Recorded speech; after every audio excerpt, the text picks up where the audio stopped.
نصلي ونسلم على حبيبه الكريم أما بعد digital skills training প্রোগ্রামের আজকের এই ক্লোজিং সেরেমনি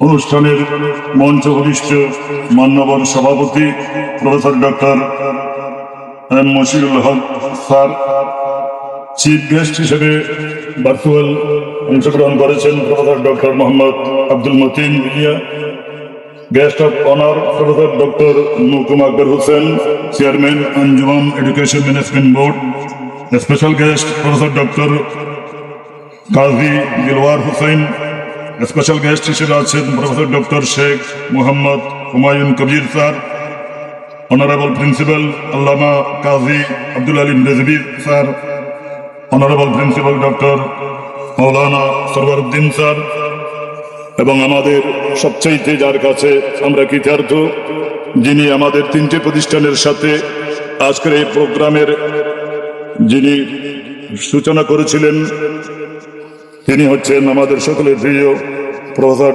অঞ্চলের শিক্ষার্থীদেরকে আজকের বিশ্বে শিক্ষাক্ষেত্রে দিনী শিক্ষার্থীদের তথ্য প্রযুক্তি বিষয়ে দক্ষতা অর্জনের যে সুযোগটি আজ সুয়েট কর্তৃক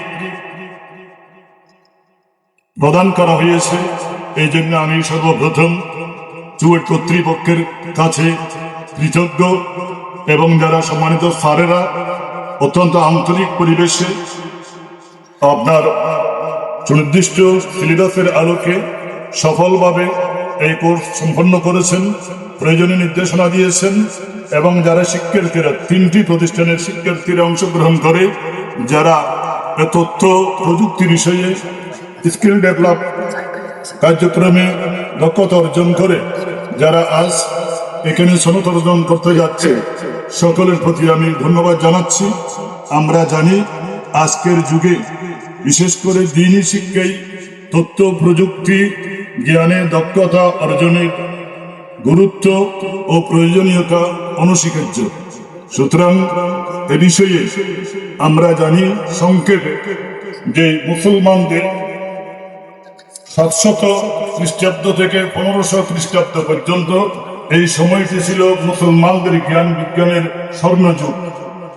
এই যুগেই মুসলমানরা জ্ঞান বিজ্ঞানের প্রতিটি শাখায় যেই গৌরবোজ্জ্বল অধ্যায়ের সৃষ্টি করেছে, আমি মনে করছি আজকের যুগে মুসলমানদের জ্ঞানের প্রতি অনীহা, এটাই হচ্ছে আমাদের জ্ঞান জগতে পশ্চাৎপদতার অন্যতম কারণ।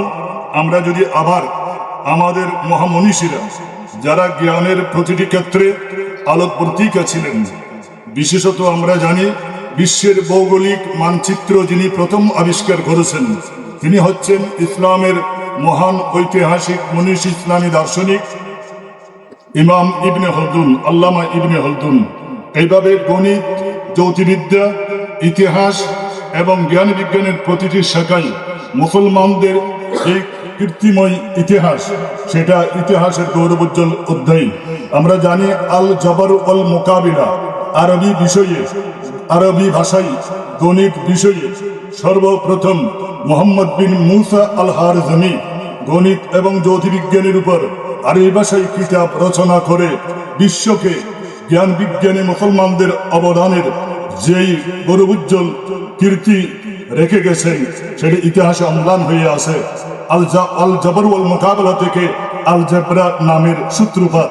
আমরা জানি মুসলিম বিজ্ঞানী ইবনে সিনা আরবি ভাষায় আল কানুন ও তিব কিতাব রচনা করে এই সমৃদ্ধ কিতাবের মধ্যে 760 প্রকারের মেডিসিনের নাম তিনি সেখানে আপনার যুক্ত করেছেন, এবং সেটার প্রয়োগ বিধিও তিনি উল্লেখ করেছেন।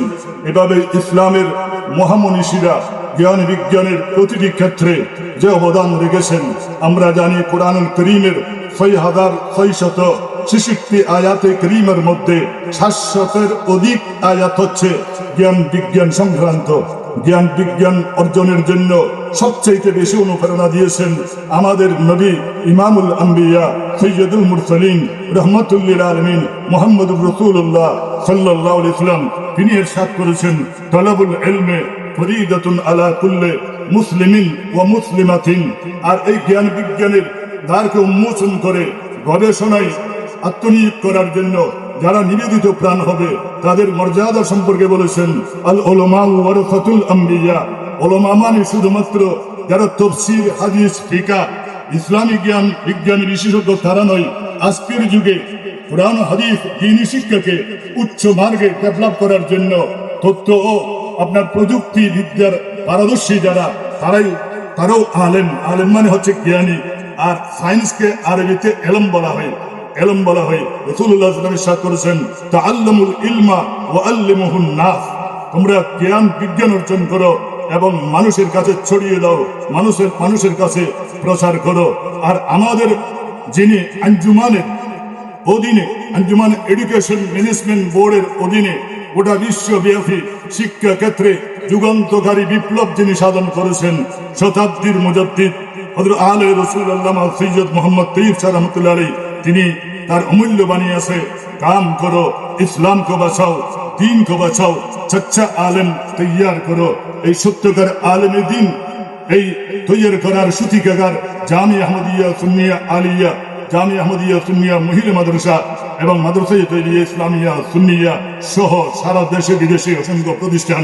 আজকের যেসব ছাত্ররা এই জ্ঞান অর্জন করে, আমি মনে করি আগামী দিন নিজেদের কর্মসংস্থান সৃষ্টিতে অর্জিত এই প্রশিক্ষণ এবং জ্ঞান অত্যন্ত যুগান্তকারী ভূমিকা এবং আপনার গুরুত্বপূর্ণ ভূমিকা পালন করবে এই আশাবাদ ব্যক্ত করে, এবং আবারও চুয়েট কর্তৃপক্ষের মান্যবর আপনার উপাচার্য এবং এই প্রকল্পের যিনি চেয়ারম্যান মহোদয় এবং আজকের মঞ্চে আসেন সম্মানিত বিজ্ঞ প্রফেসর বৃন্দ, অতিথিবৃন্দ এবং প্রিয় শিক্ষার্থী সকলকে ধন্যবাদ জানিয়ে আমার বক্তব্য দিতে জানছি। আসসালামু আলাইকুম। ওয়া আলাইকুম আসসালাম। মারহাবা। এবং প্রকাশ করছি সম্মানিত বিশেষ অতিথি মহোদয়কে। এ পর্যায়ে মঞ্চে বক্তব্য রাখার জন্য বিশেষভাবে অনুরোধ করছি ঐতিহ্যবাহী দ্বীনি শিক্ষা নিকেতন জামিয়া আহমেদ